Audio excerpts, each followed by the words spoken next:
We are about to get started. Thank you.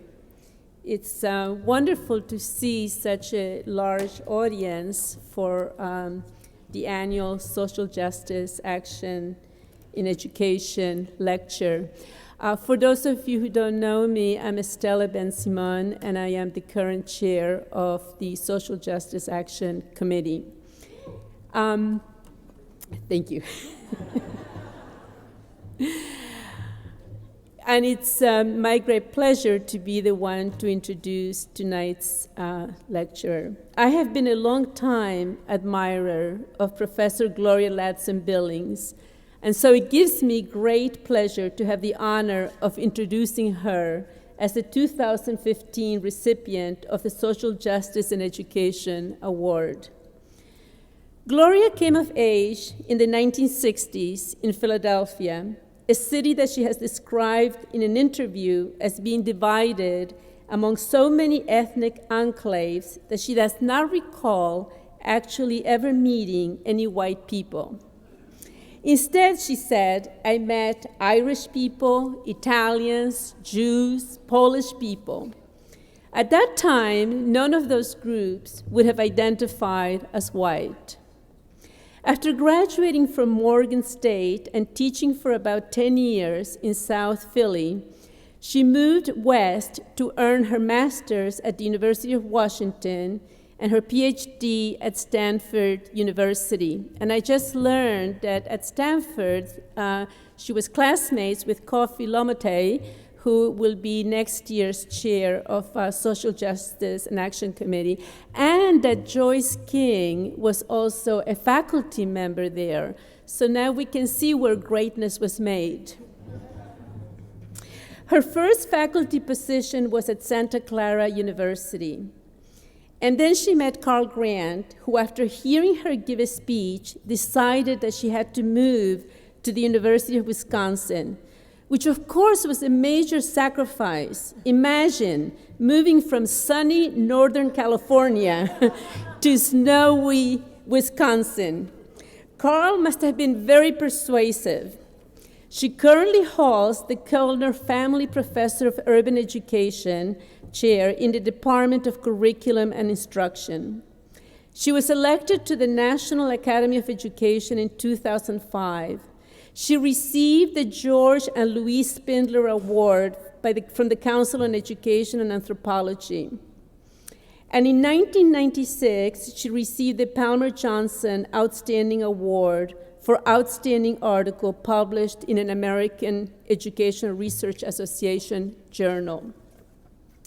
Before, as we were talking, I kiddingly said to her, by now you have given every single lecture that you can here at AERA, and I think she's won just about every single award as well. There is no question that Gloria has had an amazing career, and the list of her accomplishments are endless. She was president of AERA in 2005-06, and many of you may recall her splendid and moving speech in which she introduced the term education debt to underscore that what is commonly referred to as the achievement gap is the product of policies, choices, and decisions that produce systematic deprivation. Gloria's scholarship has changed the language we use and the conceptual frameworks to understand the meaning of good teaching. Her first book, Dream Keepers, which is in its second printing, introduced the term culturally relevant pedagogy into every teacher education program in the United States, as well as influenced thousands of educators, teachers, and students. She is one of the first scholars to also introduce critical race theory into the field of education. Her Teachers College Record article, co-authored with Bill Tate, Toward a Critical Race Theory of Education, initiated an important epistemological shift that has influenced whole generations of new scholars. A key tenet of critical race theory is using one's scholarship and position as an academic to promote justice and assist communities to leverage their power for transformative social change, And she models this tenet by fighting for better schooling for students of color in the Madison public schools and holding leadership positions with the Greater Madison Urban League and United Way. In preparation for my introduction, I asked three of Gloria's friends and colleagues, Chris Gutierrez, also a former AERA president, Sean Harper at the University of Pennsylvania, and Mark Lamont Hill of Morehouse College to share with me their thoughts about Gloria. And to conclude, I want to share what they had to say about her. Sean Harper said, "Gloria Ladson-Billings is incontestably one of the most important scholars in our field. Her groundbreaking research has indeed done much to improve students' lives, inform teachers' practices, inspire future generations of scholars, and advance racial justice. She is the ultimate dreamkeeper." Mark Lamont Hill said, "For decades, Gloria Ladson-Billings has been an exemplar of social justice research, teaching, and service. Her path-breaking scholarship on culturally relevant pedagogy has provided theoretically rich and practically applicable interventions, helping to close the gap between classroom practice and the lived experiences of students and families. Gloria's work in critical race theory has helped us to challenge, complicate, and ultimately reconceptualize our very understandings of race, equality, and social justice." And finally, Chris Gutierrez said, "Gloria is force. She's brilliant, an activist, and fiercely committed to doing consequential research. Her work has influenced all of us profoundly. The sisters got it all. Please help me in welcoming the sister."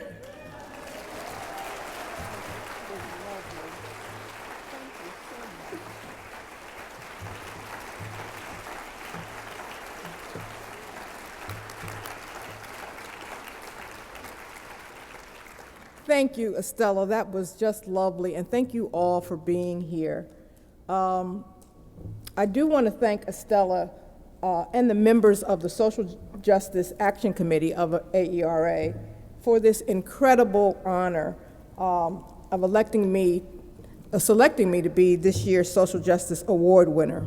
Indeed, to be considered in the same vein as these folks is quite humbling. I also think that this is a special honor to be selected in the year that Joyce King is serving as the AERA president. And that she has selected as her theme towards justice, culture, language, and heritage in education, research, and practice. However, before I begin, I would like to acknowledge the life and work of William Watkins, who passed away this last summer. Professor Watkins was a faithful and involved member of AERA and served as the chair of the Social Justice Action Committee during the time that I was selected to give the Brown Lecture in 2009. I'd also like to acknowledge the life of Richard Ruiz, who also suddenly passed away. Richard was at the University of Arizona. He was a fierce champion for social justice and served as the first AERA social justice officer. But we've also lost Greg Demetriadis, a committed and just powerful scholar from the University of Buffalo. Greg passed away late last year. And then just a few days ago, Dennis Carlson from Miami University, whose work in curriculum theory, and sexuality has just been path-breaking. So this has been a tough year in which to receive this particular award. So for the past years, I've been struggling with the term that most of us have come to accept as normal and regularized: social justice. Indeed, the name of the committee that is charged with selecting the lecture for this event is the Social Justice Action Committee. The award is the Social Justice in Education Award. But I would like to trouble that term for the time that we have together.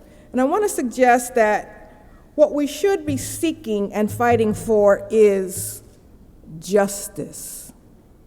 Just justice. The difference is not merely a semantic one, but a fundamental rethinking of our work and our task as human beings. So for the remainder of the time I have with you, I'd like to share with you the reasons that I believe the term social justice is not expansive enough to help us confront the tremendous injustice that has a deafening grip on our society and keeps us so far away from everything we know as right and fair and just.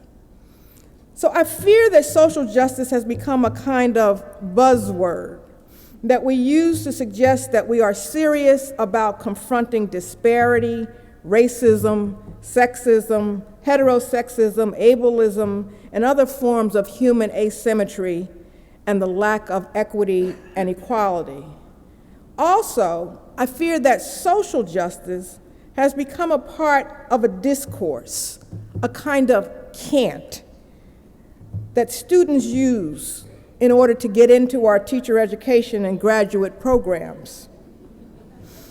I fear that social justice has become that term that rightist opponents troll our websites for to suggest that the work we do is purely ideological and lacks any intellectual substance.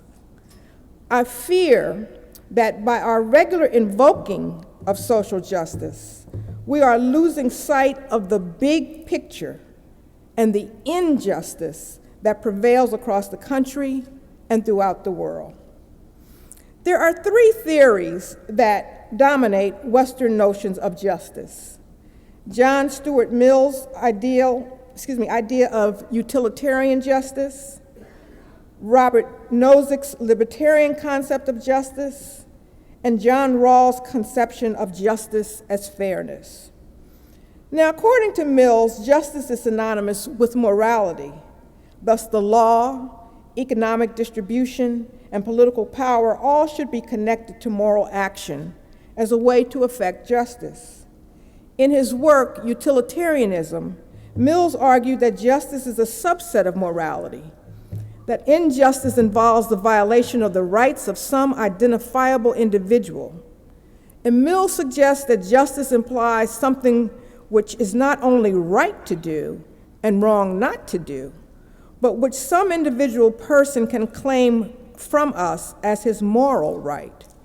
Morality is larger than justice because it's plausible that we can be heroic or act beyond the call of duty to help others, and such acts would not be described as examples of justice. Nozick's libertarian approach to justice favors negative rights and the right to property in particular. It favors small government and a free market.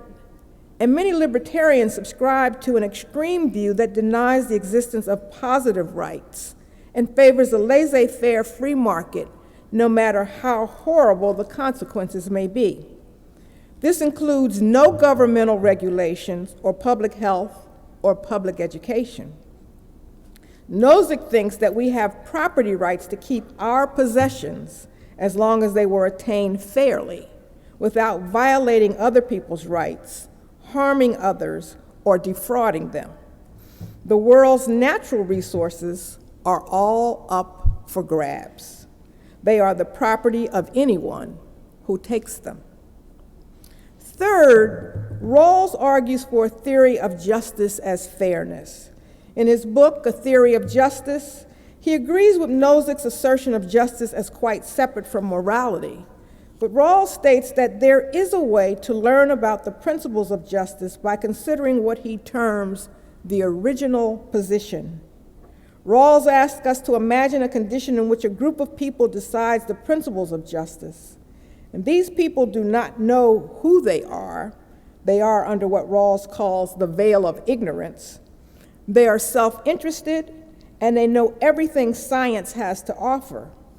He argues that in a veil of ignorance, they could not be as biased towards their profession, race, gender, age, or social status because they would not know which categories they belong to.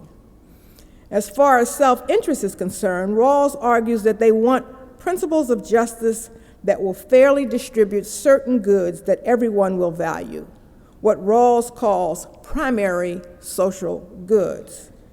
He argues that the people in the original position will discuss which principles of justice are best before voting on them, and the best principles worth having will reach a reflective equilibrium.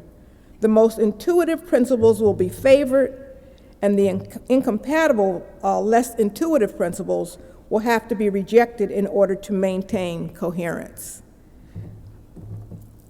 In their recent volume, Dowd and Ben-Simon, Engaging the Race Question, Accountability and Equity in the U.S. Higher Education, the authors discuss three theories of justice: justice as fairness, justice as care, and justice as transformation.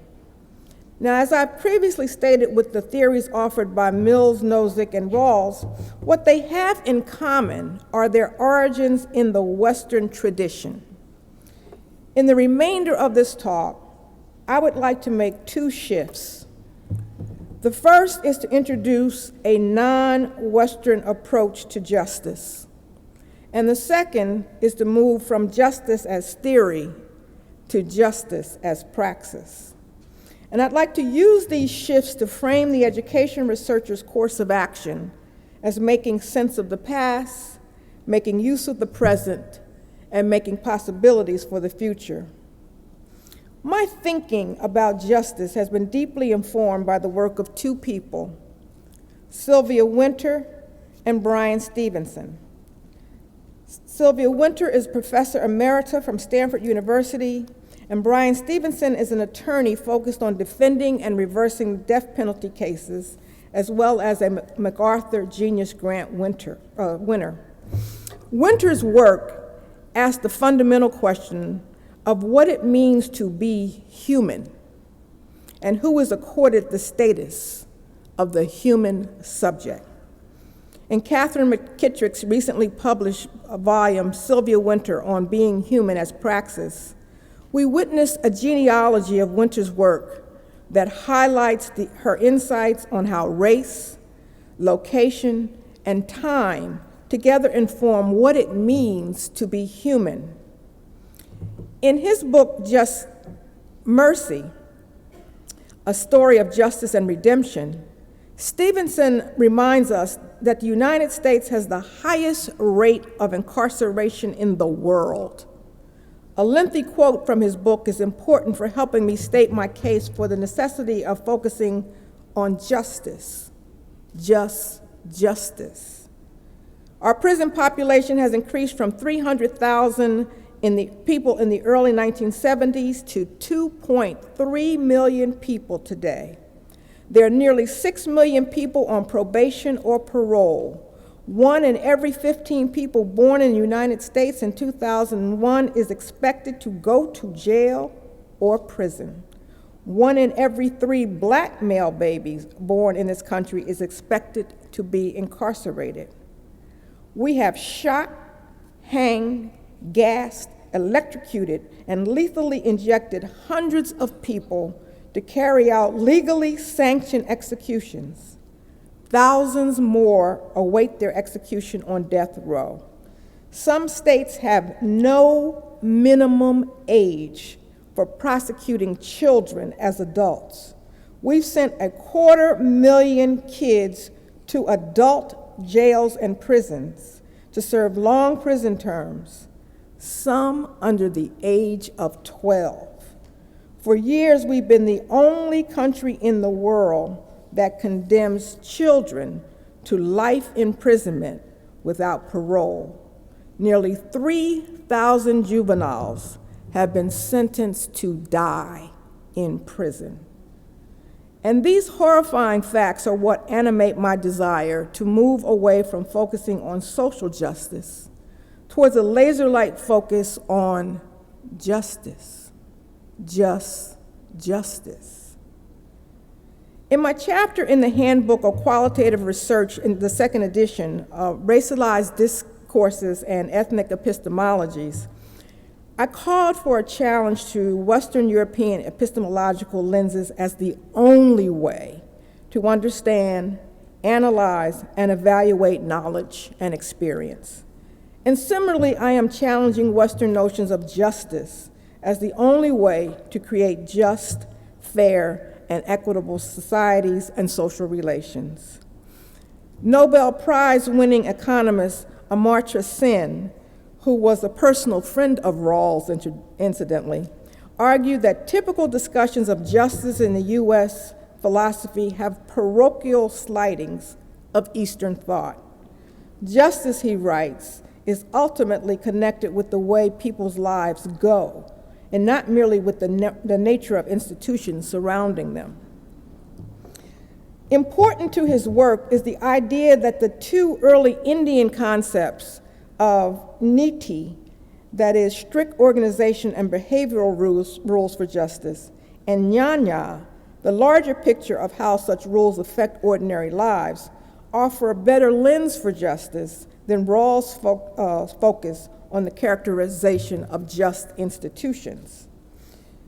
Elichi argues that the substitution of colonial forms of justice in African societies has not fully supplanted African indigenous systems of justice.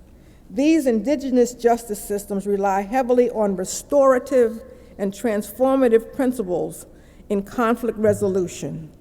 So victims, offenders, and the entire community are involved and participate in the definition of harm and the search for resolution acceptable to all stakeholders.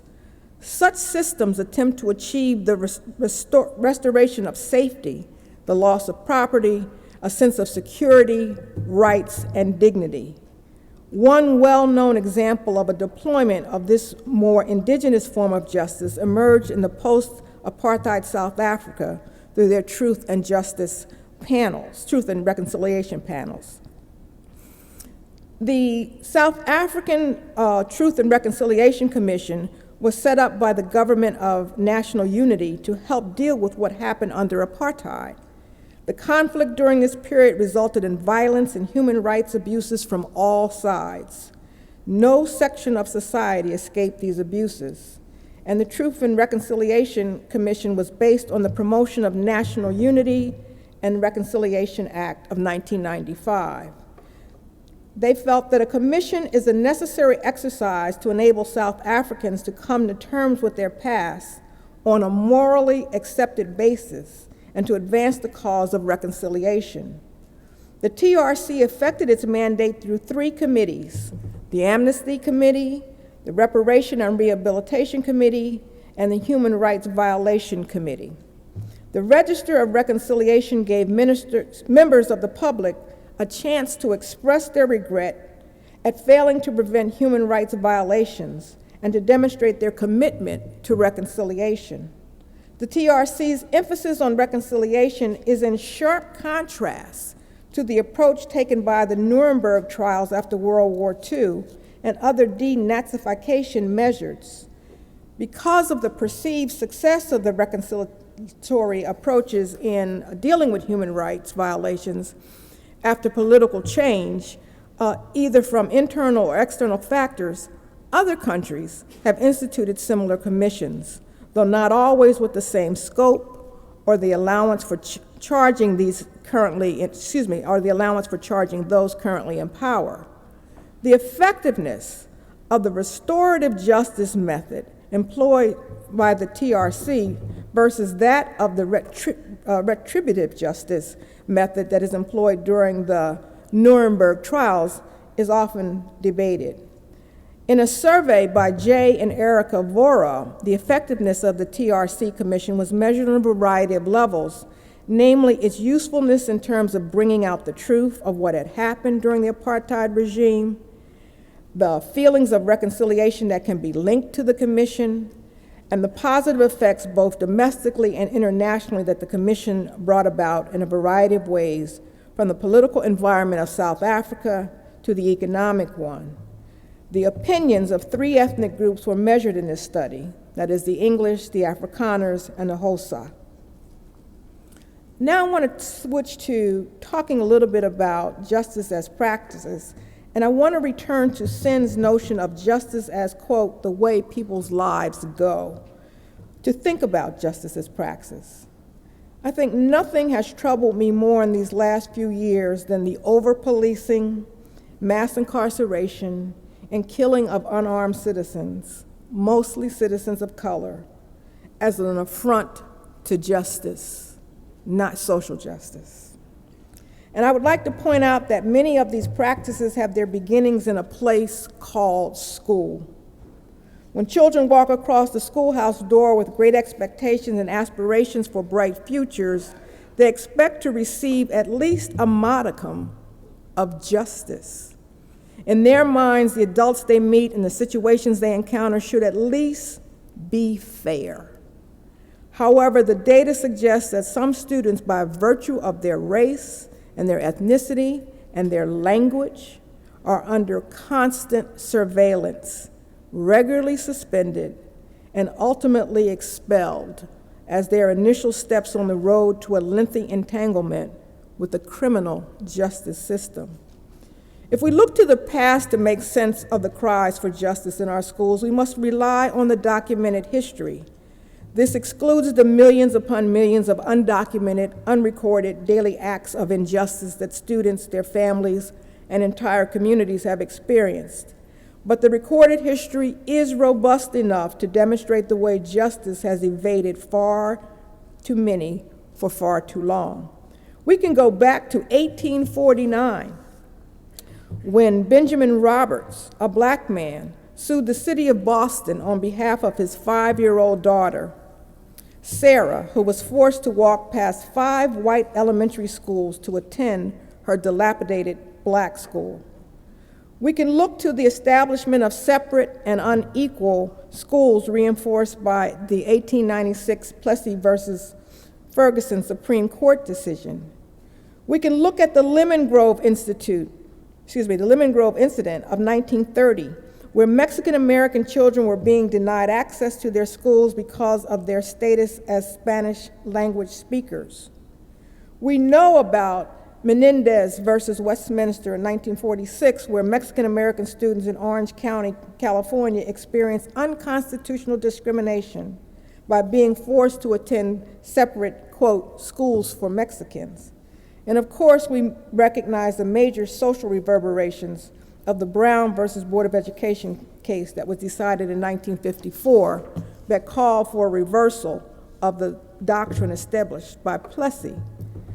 We also know the bitter history and resistance linked to the attempts to implement Brown. Our past includes cases like Larry P. versus Riles that stopped the rampant IQ testing of students of color that resulted in their overassignment to special education.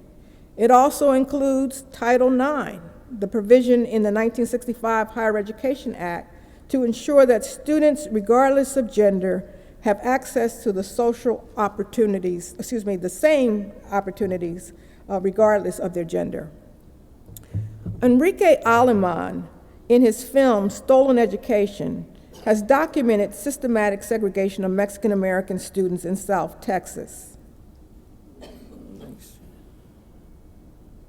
Filmmaker and University of Utah professor Dr. Enrique Aleman Jr. visited Las Cruces to take part in a discussion on educational inequalities and to show his film Stolen Education. The film tells the story of a 1950s lawsuit against a Texas school district. The ruling in the lawsuit, Hernandez versus Driscoll Consolidated Independent School District, halted the school district's practice of forcing Mexican-American students to complete 3 years of the first grade. Dr. Aleman Jr.'s late mother, Lupe, testified in the case. For the film, Dr. Aleman Jr. explains how Mexican-American students were discriminated against during this time. This part of South Texas, there was a lot of farm-working families, and so you had migratory patterns, and you also had lack of access to high-paying jobs. And so for a lot of these families, they were relegated to only certain types of jobs, with the majority of the power structure owning the land and running the school board and running the city councils. And so parents and kids were relegated to these types of second-class citizen types of experiences. After the ruling in Brown versus Board of Education, desegregation in schools did not happen overnight, but it was lawsuits like this one that continued to challenge discriminatory practices. Yeah, when you think about it, it happened right after the Brown versus Board of Education court case, and so it was in line with a lot of other cases that were being brought to the courts. And I think it was part of the legal strategy of some of these early civil rights groups, that they were trying to chip away at some of the ingrained and the really entrenched discrimination that was happening. The film also shows the legacy left behind by Latino civil rights groups that were beginning to organize and challenge segregation in court.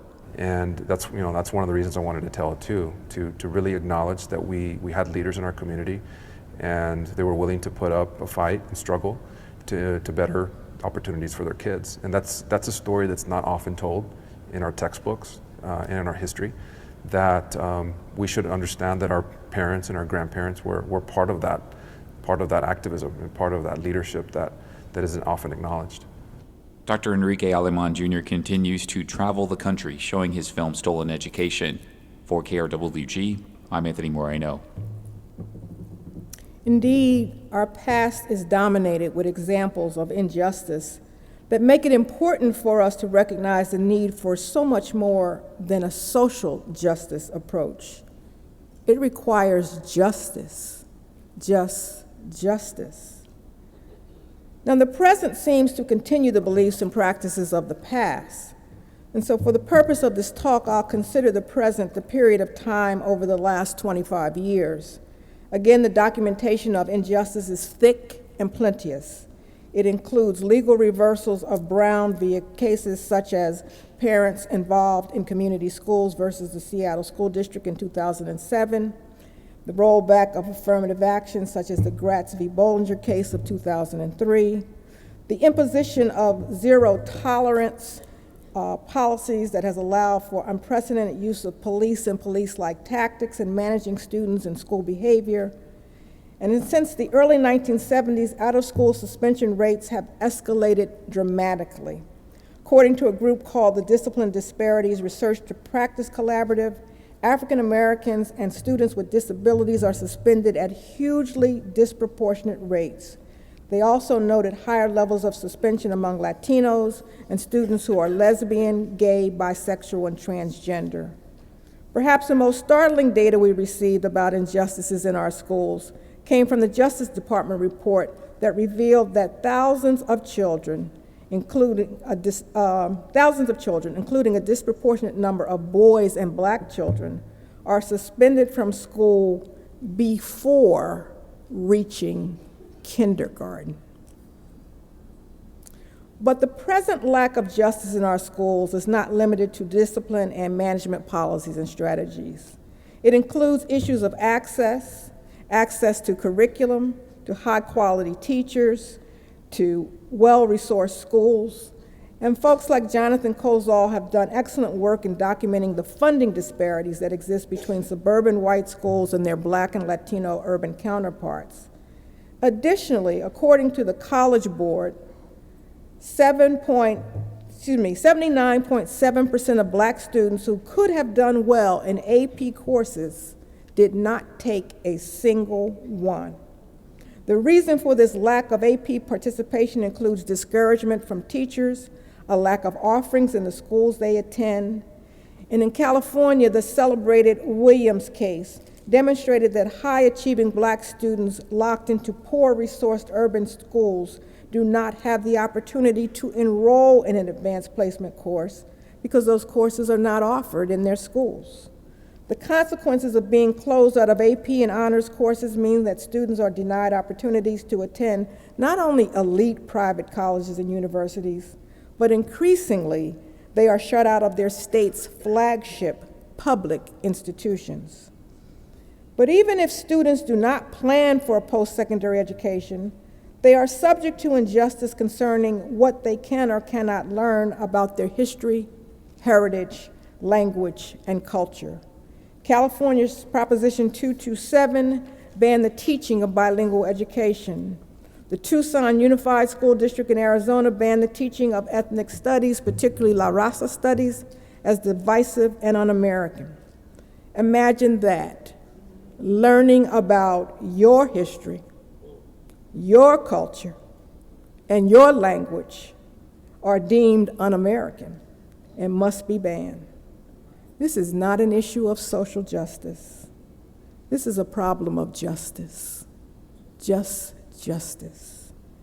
Finally, I think it is important to not just focus on the dismal records of the past and present, but to look towards a place of possibility that our future can hold. The names of Trayvon Martin, Michael Brown Jr., Eric Garner, Rakia Boyd, Tamir Rice, and now for those of us in Madison, Wisconsin, Tony Terrell Robinson, remain fresh in our minds.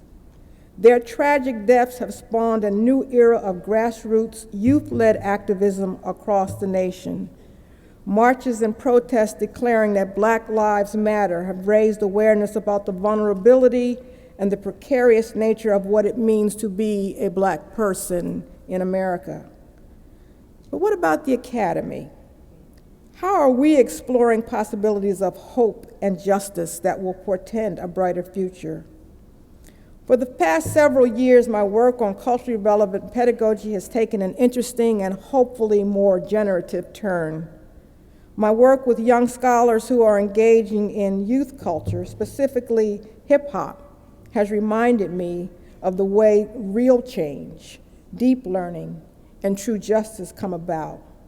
It comes from the ground, from grassroots, from streets, and from communities. My colleague at the University of Wisconsin-Madison, Maisha Wynn, who is currently a W.T. Grant Fellow, looks specifically at restorative justice as a pathway to social civic engagement.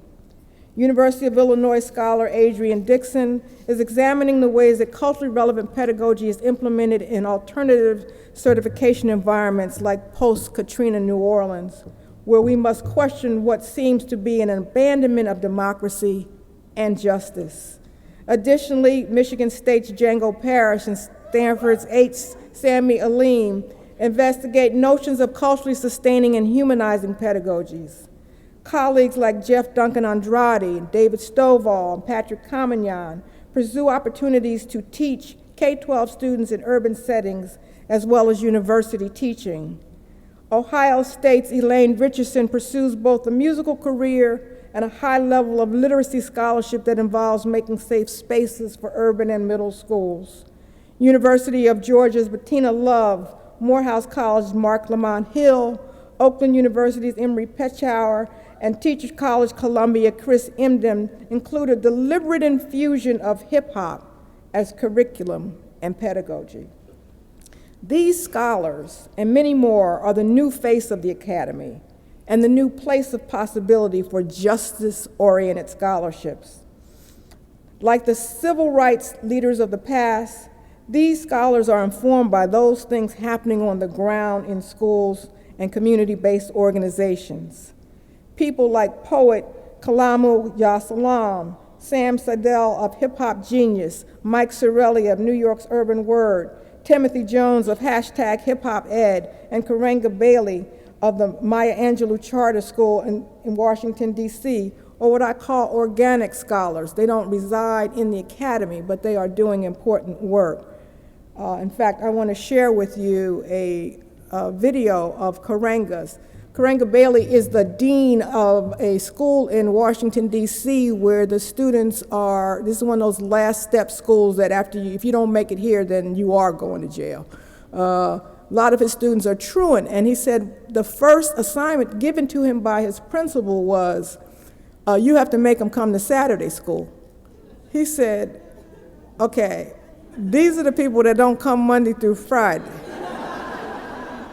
So I'm supposed to make them come on Saturday? He said, yep, that's part of the job. So one of the things that Karenga as an artist decided to do was share with the students. He said, you know, I know you guys don't want to come to Saturday school. Saturday school is from 9 to 12 on Saturday, but I go into the studio at 12:05. And anybody who is here for Saturday school can go into the studio with me. So what you're going to see is an example of a video that the students created with Karenga doing the spoken word part.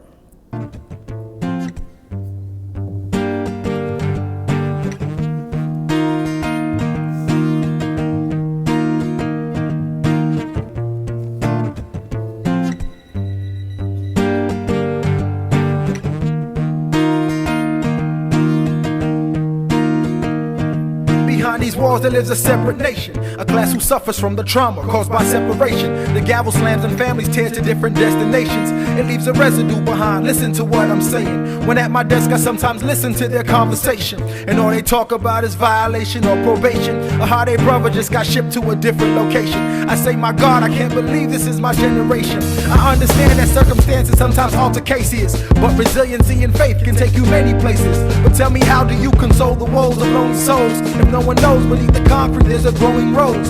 How will they ever know their value if they're never told? How will they ever learn what love is if they're never shown? This here is food for thought. I nourish them and watch them grow, and from the book of life I water every seed I sow. So, oh, if I could fly away from here, I would go anywhere, I would do anything. I'll fly away from here, and I keep my head towards the sky, and I pray that God give me wings to fly. I know your pain runs deep, cause I can feel it. No matter how hard you try, still you can't conceal it. But nobody should ever bear that burden on their own, and no child should ever have to be torn from their home. How can we expect a tree to grow if we detach its roots? How can a child detest a lie if they ain't learned the truth? Here's my message to the youth: your memories ain't bigger than your dreams. With resiliency and faith you can accomplish anything. And when it seems that the road ahead is dark, just remember that without the night we couldn't see the stars. Without the moon's light we never see the sunrise. Sometimes your darkest hour is a blessing in disguise. Oh, if I could fly away from here, I would go anywhere, I would do anything. I'll fly away from here, and I keep my head towards the sky, and I pray that God give me wings to fly. I'm often asked what made me choose to be the teacher. I say cause ain't no laws to make them go see the preacher, but somebody gotta reach him, provide them with some guidance before the streets infect them, neglect them, and leave them violent. At night I close my eyelids and pray to maintain my vision, cause if it's God that guides me, my vision to make a difference to the injustice I witness while working within the system. Suspensions and expulsions are sending up to the prison and city jail. They say it's hard to find one God within their many hells. They grow dreads just to rebel. You may know him well. He broke the rules in all the public schools, devalue education, but it's clear he ain't no fool. You should see him after school, run the streets like an athlete, know how to add and subtract. When it comes to that cheese, he know more than his ABCs when he ducking them D's. He know more than his ABCs when he ducking them D's. Converting ounces to grams when he working with powder, and can stretch it like a canvas, just give him an hour. Never read in class but can read between the lines. Said if it ever got out of line, he'd body somebody for dollar signs. Hood is always on his mind, corrupt from what he sees. He entered the game for need but was overtaken by greed. That's why his favorite ballers never succeed within the schemes. How did life become a nightmare for $1 and a dream? Oh, A dream. if I could fly away from here, I would go anywhere, I would do anything. I'll fly away from here, and I keep my head towards the sky, and I pray that God give me wings to fly.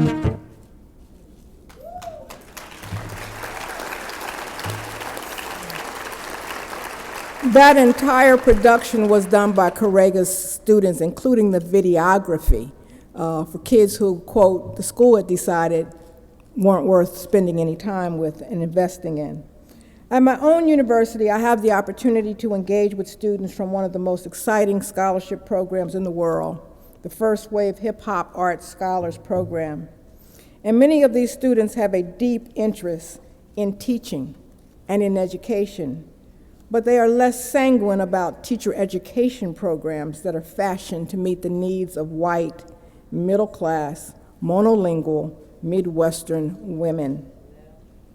They do not want to listen as their privileged classmates dominate classrooms with their visions of social justice, when they have personally lived lives of injustice.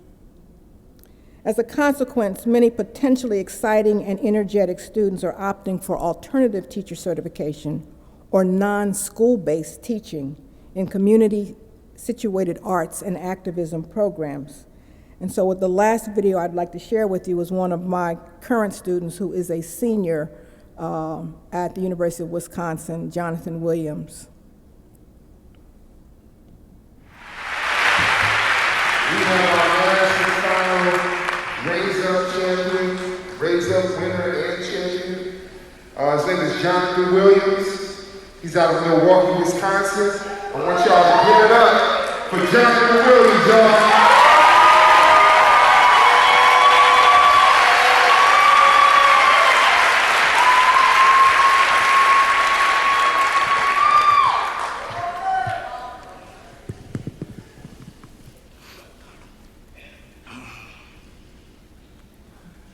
Jonathan Williams, absent. See, I always had the mental capacity and the master key to overcome any academic tragedy, but I had to see and learn from my faults. Because my rotten GPA were where my lessons were taught. I was a 3.6 high achiever up in middle school. No guidance resided in my silence and swimming pools, didn't appreciate the doggy paddle that I had mastered when Jonathan Williams was absent. Alexander Hamilton High, Milwaukee Public Schools finest. I learned the art of skipping classes and wrote Bueller on my eyelids. Detention room sidekick with some fly kicks and a tight click. Balled up homework in the same fist these students fight with. Jonathan Williams, absent. It was tragic. Amidst good times and laughing, my GPA was dragging against a system not meant for me, mentally in misery. My freshman year stats, 102 days absent. All Fs, 0.0 GPA, cumulative. Swimming pool, doggy paddle. Drowning. I started a movement for improvement, but couldn't dry off with the white towels my teachers threw in. I tried to show my mind can grow like every other student, but people pass on your perspective when your presence also truant. More than a reflection of a freshman year screw up with a blueprint of a ladder, but no tools for me to move up. No electricity, mom and pop's missing, so have them drop out. That's just family tradition. Jonathan Williams, absent. I found a flashlight by the name of Uncle Jeff. Moved in. The floor and 3 pillows were enough for me to stay focused, make sure this hopeless ship stays floating. By my senior year, I was actually a senior. Hey, you know, dressed a little cleaner, professional demeanor. It seems to be I'm on track like Jackie Joyner with 6 medals, fighting my academic debt and my fist medal. But the worst thing you can see when you made it and educated are the people who gave up and them obstacles you evaded. Because I mean, we quicker to give up than you do. I mean, we just like YouTube. We just broadcast ourselves and hope that you like it. Maybe care to comment, because I didn't need to be hooked on phonics. I just needed the people around me to be critical and honest, because we don't know yet that resources and allocated money is the hood's morphine. The only scholarships I knew of was professional sports teams. Now I'm here. I'm at the University of Wisconsin-Madison.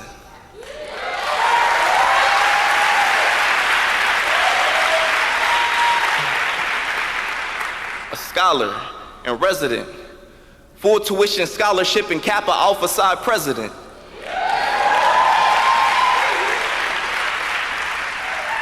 So I'm saying we can be useless, clueless, ruthless, just a nuisance, worthless, workless, just the worst urban person, but we gotta reconstruct our approach to avoid these different labels and synonyms and help the youth overcome this system that's not meant for them. Thank you.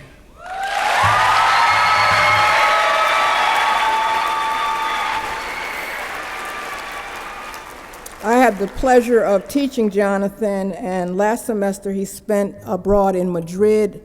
In the fall, he will either be going to USC or to NYU, depending which school is smart enough to take him and offer him enough money. I think both have accepted him. He wants to go into the MFA program. think that the work of social justice alone, while admirable, will never be enough to undo the myriad of injustices that characterize the lives and experiences of people who sit on society's margins because of the condition of poverty, the statuses of race, class, gender, sexuality, language, ability, religious practices, or immigrant status. We live with and we benefit from and we uphold systems of injustice that allow us to occupy places of privilege without examination. We, like the white clergy in Birmingham of 1963, must acknowledge Martin Luther King's assertion that injustice anywhere is a threat to justice everywhere. More pointedly, in that letter, Dr. King pricks an uncomfortable reality for me as a member of the Academy when he says that I have been gravely disappointed with the white moderate. I have almost reached the regrettable conclusion that the Negro's great stumbling block in his stride toward freedom is not the white citizen's counselor or the Ku Klux Klanner, but the white moderate, who is more devoted to order than to justice, who prefers a negative peace, which is the absence of tension, to a positive peace, which is the presence of justice. I am convinced that Bryan Stevenson is right, that when he asserts that the opposite of poverty is not wealth, the opposite of poverty is justice. I am moved by Reinhold Niebuhr's observation that love is the motive, but justice is the instrument. And I am absolutely assured by Martin Luther King's proclamation that the arc of the moral universe is long, but it bends towards justice. And I remind you, my colleagues, that it bends towards justice. Just justice. Thank you.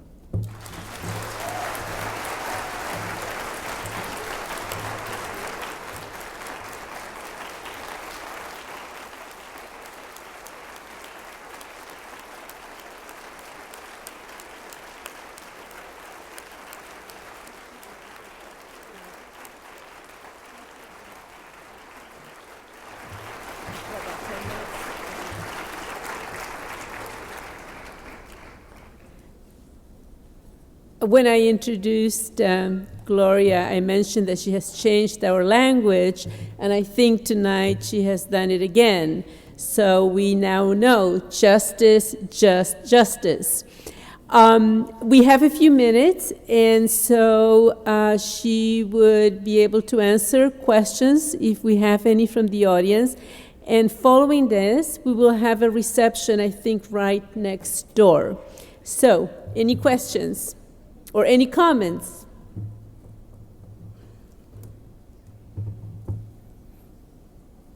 Yes. What would you tell someone entering their student teaching learn to enact justice in their classroom? So I'll repeat that because I think we're either live streaming or videoing. And the question is, what would you tell someone entering their student teaching, how to enact justice? I think the first thing I would tell them, and I do this with my own prospective teachers, is I ask them to collect some data about that place that they're in. What's the suspension rates look like? What do expulsion rates look like? Who gets to be in the strings and orchestra programs? Who's in the gifted program? Who's in special education? And when they have that data, the first thing I want them to think about is, what's the pattern? Or is there a pattern? Now, I can tell you, having been in schools a long time, there's always a pattern. But once they kind of see that pattern, then we can have a conversation about, how does this pattern seem to emerge? What are your beliefs about how that pattern got put in place?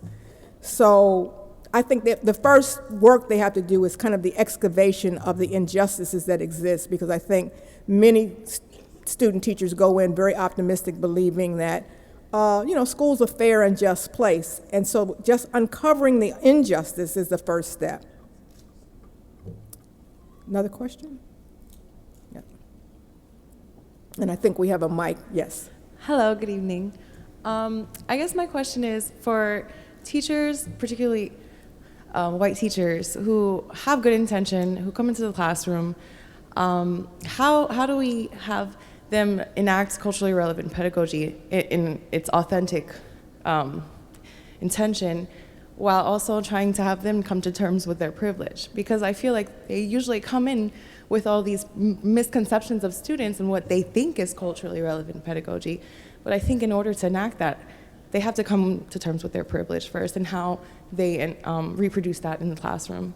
So in some ways, I think you've answered your own question in that, in that you said they think they know what culturally relevant pedagogy is. My experience has been many of the people who think they know what it is don't know what it is. That they don't understand the ideas of a focus on student learning, a focus on developing cultural competence, and then also fostering a socio-political consciousness, that all three of those have to be in place. Not because you hang up some posters or, now you've got everything labeled in Spanish, are you culturally relevant? That's not it. It really is about a practice that is reinventing one's thinking about who the students are and how we can best serve them. So I think that's the first thing, is rather than worry about how they feel about themselves at this point, is to get them to make sure they know what it is they're attempting to enact. I think the other part of it is a heavy lifting and excavation of one's own culture. It turns out that most of our students don't believe they actually have a culture. As my students told me when I first got to Wisconsin, they said, we don't have culture, we just normal. And I guess when I called them on that, they said, well, no, I said, I guess that would make me abnormal. No, that's not what we mean, we're just regular. Oh. All right, that's better. I mean, at my age, I guess sometimes I am, but I don't really want to be characterized as irregular. So really getting them to peel away, and so I've actually been able to do a lot of this through the use of novels, where they can read the story, engage with the characters, and not feel like I'm pointing a finger at them. It's not their fault that they enter the university as naive and middle class and white. That's not their fault. And I think sometimes where they pull away from us is that we imply that it's their fault. So part of it is just getting them to recognize the culture that exists. So, thank you. Okay, do we have time for one more? Yes, back there. Oh, where are we? Somebody needs to get to the microphone. Whoever gets to the microphone first. That's it. See, nobody really wants to run. Okay, here go the runner. Good. Good evening. Good evening. I'm wondering, as you've just talked about trying to engender a sense of a culture with sort of white middle class students, what role do you think that the idea of white identity or white studies plays? Do you think there's room for reciprocity in that, or do you think that is almost sacrilege to say that we can have a reformist idea of white identity that redeems it from the hegemony and the oppression and creates a positive sense of it, kind of like Howard's book, we can't teach what we don't know. Okay. So I think the problem with that is as Stella read in my biography, I talked about loving growing up in Philly because I never met any white people, that essentially I met Italians and Jews, and that people had a strong sense of their own identity. So whiteness, or being white, is, James Baldwin says it best. He says, it's a moral choice. It's a decision to be white. And so I think what we have to do with students, rather than recentering whiteness, is really have them confront whether or not they want that particular identity. They don't have to take on that identity. And I find that when students begin to understand, say, for example, their own working class roots, perhaps their own white ethnic roots, then they have greater empathy for students who are outside of that category of white, and they understand that it's not a fixed star. It is a floating signifier. Who is white in 2015 is not who was white in 1890. I mean, that thing has changed over time. And so to help them understand it as a political project and to raise the question whether or not they want to be a part of that political project, that's their choice. Right. Yes, thank you so much. Okay. So, thank you.